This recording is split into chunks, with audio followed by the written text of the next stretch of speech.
Hello friends, कैसे हो? I hope आप अच्छे होंगे। हम आज देखते हैं जो मॉडल पेपर नंबर ये 11 है और ये रीट लेवल फर्स्ट और दोनों के लिए उपयोगी है।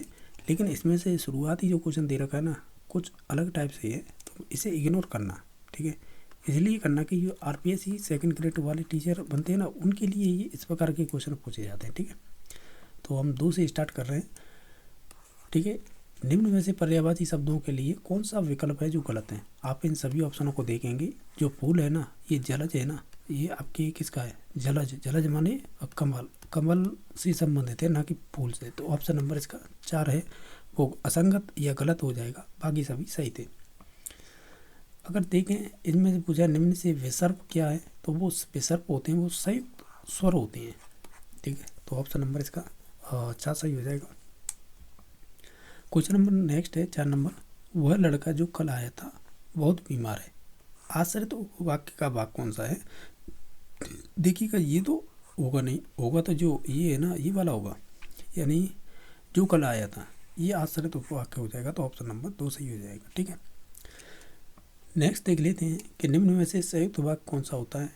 तो देखिएगा, जैसे हम लोग तैरने के लिए नदी पर गए थे, तो ये आपका साधारण वाक्य है। दूसरा ऑप्शन देखिएगा, हम लोगों को तैरना था इसलिए हम नदी में गए थे, इसलिए शब्द आ जाता है ना, मोस्टली वो संयुक्त वाक्य की पहचान होती है। तो यही राइट आंसर हो जाएगा। बाकी 3 नंबर ऑप्शन है, हम लोग नदी पर तो गए थे क्योंकि, तो क्योंकि आ जाता है, ये मिश्र वाक्य की पहचान हो जाती है, ठीक है। इसलिए कि जब अगर परंतु आता तो भी आपका संयुक्त वाक्य होता, किंतु आता तो भी हो जाता, और आता तो भी हो जाता। ये कुछ शब्द होते थे जो पहचानने से आसानी से बन जाते हैं। क्वेश्चन नंबर 6 है, पानी फिल इन द ब्लैंक्स एक लंबे व्यवधान के बाद लाओ। यहाँ वाक्य की किस विशेषता का अभाव है, ये बताइए। हालांकि देखा जाए रीट में इस प्रकार के क्वेश्चन बहुत कम बनते हैं, लेकिन फिर भी इसका आसक्ति हो जाएगा। तो ऑप्शन नंबर 3 सही हो जाएगा। गोभी किस भाषा का शब्द है? तो गोभी गोभी गोभी गोभी, तो गोभी हो जाएगी पुर्तगाली। तो ऑप्शन नंबर इसका 3 सही हो जाएगा। दूर शब्द सही श्रेणी कौन सी है? तो दूर है ना, ये आपका तत्सम शब्द है। तो ऑप्शन नंबर 1 सही हो जाएगा। क्वेश्चन नंबर 9 है, ऊंचाइयां नापनी हो तो पर्वतों की सैर करो। रेखांकित शब्दों की संख्या बताइएगा। देखो, ऊंचाइयां पर्वतों, पर्वतों तो जातिवाचक हो जाएगा, ठीक है। तो जातिवाचक इसमें भी दे रखा है, इसमें भी दे रखा है। तो देखिएगा, ऊंचाइयां, तो ये जातिवाचक हो जाएगी ऊंचाइयां भी, ठीक है। तो इस प्रकार ऑप्शन नंबर 3 सही हो जाएगा, यानी ऊंचाइयां भी जातिवाचक है, पर्वतों भी जातिवाचक है। क्वेश्चन नंबर 10 है, ऐसी महिला जिसका पति विदेश से आने वाला हो, वाक्यांश के लिए एक शब्द होगा, तो वो हो जाएगा आगमस्यत पतिका। तो ऑप्शन नंबर कौन सा हो जाएगा? 2 हो जाएगा। अब क्वेश्चन नंबर नेक्स्ट देख लेते हैं, वो है 11 नंबर, कि किस विकल्प में सही विलोम नहीं है। अगर आप देखें सभी को ध्यान से, तो देखिएगा, नग्न वेष्टित सही है, जरठ शिशुक हो जाएगा, ईसत प्रचुर हो जाएगा, प्राची का उदिची नहीं हुआ, ठीक है। तो ऑप्शन नंबर इसका 4 सही हो जाएगा। क्वेश्चन नंबर आपका 12 है, राम के द्वारा रावण मारा गया।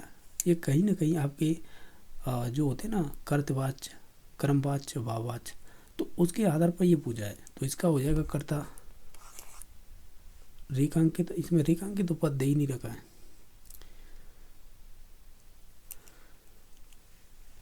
देखिएगा, एक काम कीजिएगा, देखिएगा रेखांकित शब्द में कारक बताइए। तो इसमें रेखांकित तो कोई है ही नहीं चीज़। हम एक काम करते हैं कि राम के द्वारा रावण मारा गया, के द्वारा हमेशा तत्पुरुष में ही चलती है, के द्वारा मोस्टली के द्वारा है, वो आपके कर्ण में ही आते हैं, तो आप कर्ण पे ही जाएंगे, ठीक है। तो ऑप्शन नंबर इसका 3 सही हो जाएगा। नेक्स्ट है 13 नंबर क्वेश्चन, किस विकल्प में संबंध बोधक अव्यय का प्रयोग हुआ है? अगर देखें, आप सभी ऑप्शनों को देखिएगा, जैसे 4 नंबर पे जाएं, चीची तुम तो बड़े नीच आदमी हो, तो यहाँ पे ये एक तो पुरुष स्टॉप होना चाहिए था, ठीक है। तो ये कौन सा हो जाएगा? विस्मयादिबोधक, ये तो सही है। लेकिन हमें पूछा है संबंध अव्यय, ठीक है। सबका आदर करो मगर किसी से डरो मत, ठीक है। तो ये भी आपका संबंध बोधक तो है नहीं इसमें।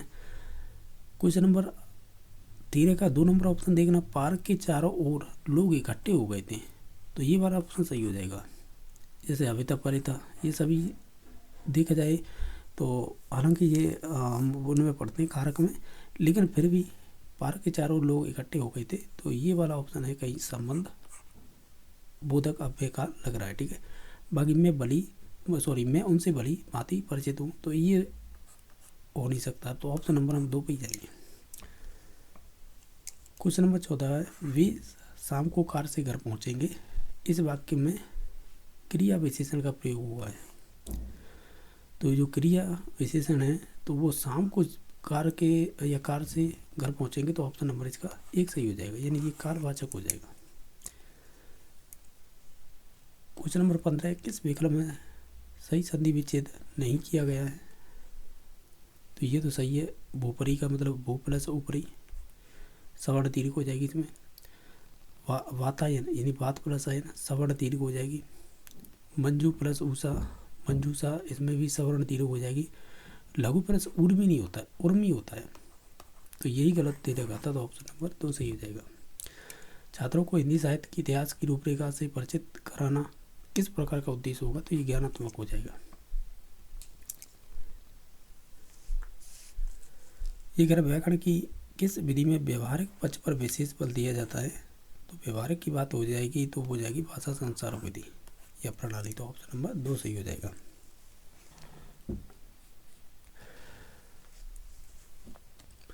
माफी चाहूँगा, यहाँ पे जो आंसर होगा ना, ये भाषा संसर्ग प्रणाली नहीं होगा, तो फिर कौन सा होगा? इसका समवाय हो जाएगा, समवाय प्रणाली। ये कह रहा है ना व्याकरण की किस विधि में व्यवहारिक पक्ष पर विशेष बल दिया जाता है, तो वो आपकी समवाय विधि हो जाएगी, तो ऑप्शन नंबर 1 सही होगा। क्वेश्चन नंबर आपका 18वां है, वो इस प्रकार पूछा है,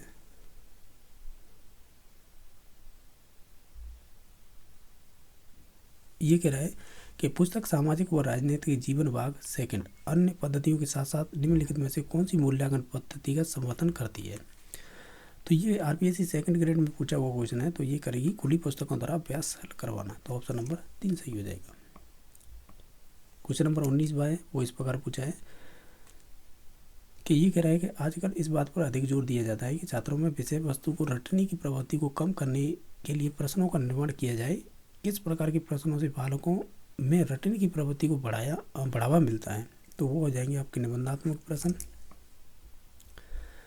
ये कह रहा है कि सामाजिक विज्ञान के प्रश्न पत्रों के अंतर्गत चयन प्रकार के सभी प्रश्न फिल इन द ब्लैंक्स ही होते हैं, तो हम ये कहेंगे वो वस्तुनिष्ठ ही होंगे, तो ऑप्शन नंबर 1 सही हो जाएगा।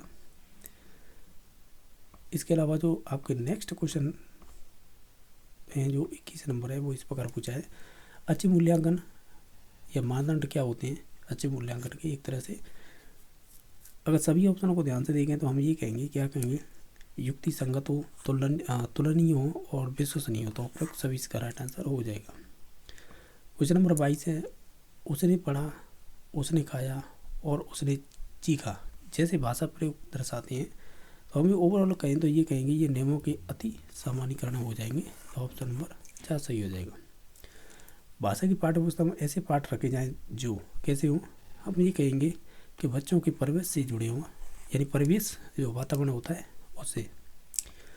क्वेश्चन नंबर 24 है, माधुरी पढ़ते समय कभी कभी वाक्यों शब्दों की पुनरावृत्ति करती है, तो इसका यह भाषाई व्यवहार दर्शाता है, तो ये दर्शाएगा आपके वह समझ के साथ साथ पढ़ने की कोशिश कर रही है।